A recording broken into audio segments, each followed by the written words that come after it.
Hi friends, ടിക് Tak beauty ക്രിയേഷനിലേക്ക് സ്വാഗതം. നമുക്കിന്നൊരു chain stitch ചെയ്താലോ. പ്ലെയിനായിട്ടുള്ളൊരു ചുരിദാറിൻ്റെ കഴുത്താണിത്. അത് പ്ലെയിനായി കിടക്കുന്ന വൃത്തികേടായതുകൊണ്ട് നമുക്ക് സെയിം കളറിലുള്ള ടോപ്പിൻ്റെ സെയിം കളറിലുള്ള ത്രെഡ് വെച്ചിട്ട് ഒരു കാണി സ്റ്റിച്ചുണ്ട്, ചെയിൻ സ്റ്റിച്ച്. അത് തയ്ക്കുന്നതാണ്. നമുക്ക് ഐഡിയ അനുസരിച്ച് തയ്ക്കാം. ഞാൻ രണ്ട് സൈഡിലും പിന്നെ സെൻറ്ററിലൂടെ 3 സ്റ്റിച്ച് കൊടുത്തിട്ടുണ്ട്. ഇത് ഈ പിക്ചറിൽ കാണുന്ന പോലെയല്ല, നേരിട്ട് കാണുമ്പോൾ നല്ല ഭംഗിയാണ് കാണാൻ. എൻ്റെ കൈയുടെയൊക്കെ സ്റ്റിച്ചിങ് ഞാൻ വേറെ വീഡിയോസിൽ ചെയ്തിട്ടുണ്ട്. അത് ഇഷ്ടമുള്ളവർക്ക് കയറി കാണാം. എൻ്റെ എംബ്രോയിഡറിയുടെ ത്രെഡ് ഇല്ലാഞ്ഞുകൊണ്ട് ഞാൻ നമ്മുടെ സാധാരണ സ്റ്റിച്ച് ചെയ്യുന്ന നൂല് എടുത്ത് അത് 6 ലെയർ ഇട്ട് തയ്ച്ചിരിക്കുന്നതാണ് എംബ്രോയിഡറിയെ. എല്ലാവരും ട്രൈ ചെയ്യാവുന്നതാണ്. അപ്പം നമുക്ക് സ്റ്റാർട്ട് ചെയ്യാം. അങ്ങനെ ത്രെഡ് ഞാൻ ഓൾറെഡി നീഡിലേക്ക് കോർത്ത് വെച്ചിട്ടുണ്ട്. അതിൻ്റെ അറ്റത്തൊരു ചെറിയൊരു കെട്ടുമിട്ട് നമുക്ക് തുണിയുടെ തയ്ക്കാനുള്ള ഭാഗം എടുത്തിട്ട് നമ്മുടെ ഇടത്ത് സൈഡാണോ വലത്ത് സൈഡാണോ, നമുക്ക് ഏതാണ് തയ്ക്കാൻ എളുപ്പം നമുക്ക് വഴങ്ങുന്നതെന്ന് വെച്ചാൽ ആ സൈഡ് നമ്മൾ സ്റ്റാർട്ട് ചെയ്യുക. അല്ലെ ഇന്ന സൈഡിൽ കൂടെ സ്റ്റാർട്ട് ചെയ്യണമെന്നൊന്നുമില്ല. നമ്മുടെ കൈക്ക് ഏതാണോ വശമായിട്ടുള്ളത് ആ വശത്ത് സ്റ്റാർട്ട് ചെയ്യുക. അപ്പം കാണി സ്റ്റിച്ചാണ്, ചെയിൻ സ്റ്റിച്ചാണ് നമ്മൾ ചെയ്യുന്നത്. ആ ചെയിൻ സ്റ്റിച്ച് ചെയ്യാൻ എളുപ്പമാണ്, വളരെ എളുപ്പമാണ്. അടിയിൽ നിന്ന് ആദ്യം കുത്തിയെടുക്കുക. അതിൻ്റെ എഡ്ജിൽ കൂടെ അല്ല, സ്വല്പം വിട്ടുകൊണ്ട്, ഒരു സ്റ്റിച്ചിൻ്റെ അകലം വിട്ടുകൊണ്ട് നമ്മൾ കുത്തിയെടുക്കണം. അടിയിൽ നിന്ന് കുത്തിയെടുക്കുകയാണ്. ത്രെഡിൻ്റെ അറ്റത്തൊരു കെട്ട് നല്ലതായിട്ടിടണം, അല്ലെങ്കിൽ അത് അഴിഞ്ഞു പോകും. അങ്ങനെ ഒന്ന് കുത്തിയെടുത്തു. അതിൻ്റെ അറ്റത്തുനിന്ന് വീണ്ടും നമ്മളത് സെയിം ആ ലെവലിൽ തന്നെ വീണ്ടും കുത്തി, താഴേന്ന് കുത്തി ആദ്യം നമ്മൾ മേളിലോട്ടെടുത്തു. രണ്ടാമത് താഴേന്ന് മേളിലോട്ട് കുത്തുകയാണ്, ചെറിയൊരു അകലത്തിൽ.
ഇങ്ങനത്തെയൊക്കെ തയ്യലുകൾ പണ്ട് സ്കൂളിൽ പഠിക്കുമ്പോൾ LP സ്കൂളിൽ പഠിക്കുന്ന സമയത്ത്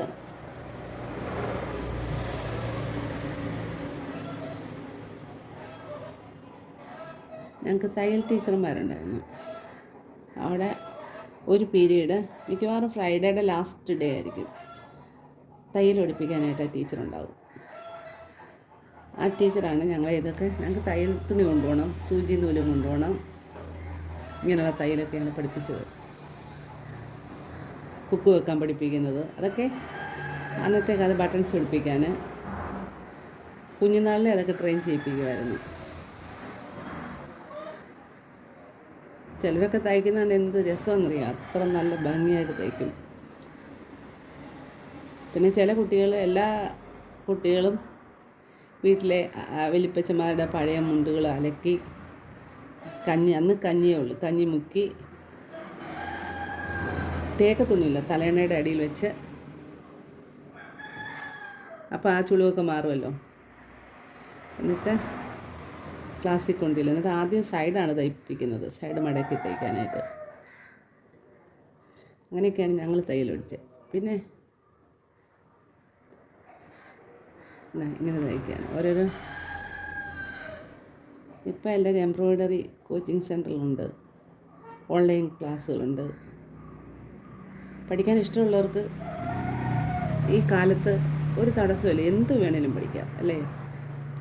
അതിനൊരു യൂട്യൂബ് ചാനലുണ്ട്, അതിൽ നിന്ന് എന്ത് നമുക്ക് പഠിക്കണമെന്ന് ആഗ്രഹമുണ്ടോ അത് നമുക്ക് നേടിയെടുക്കാൻ പറ്റും.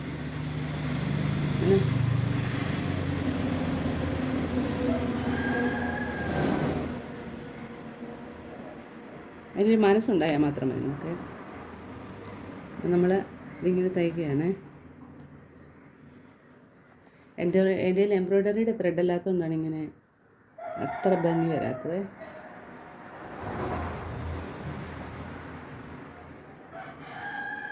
വെറുതെ പ്ലെയിനായിട്ട് കിടക്കണ്ടെന്ന് വിചാരിച്ച് തയ്ക്കുന്നത്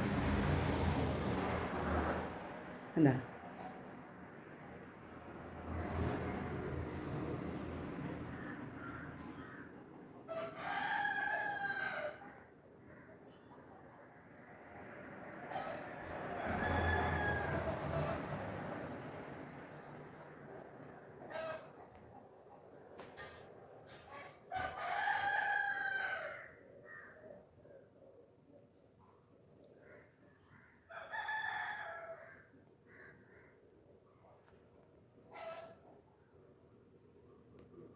ഓൾമോസ്റ്റ് കുട്ടികൾക്ക് അറിയാം ഇങ്ങനത്തെ തയ്യലൊക്കെ.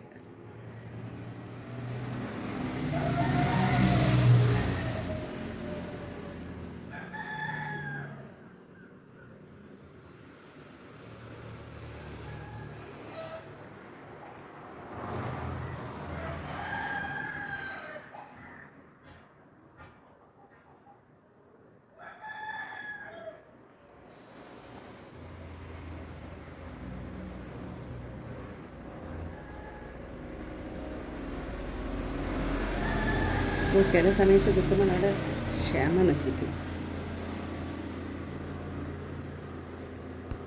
ഞാൻ ഈ കാണിച്ചതുപോലെ എല്ലാവരും ഒന്ന് ട്രൈ ചെയ്യണം കേട്ടോ, വളരെ എളുപ്പമാണിത്. അപ്പോൾ thank you for your watching. Thank you.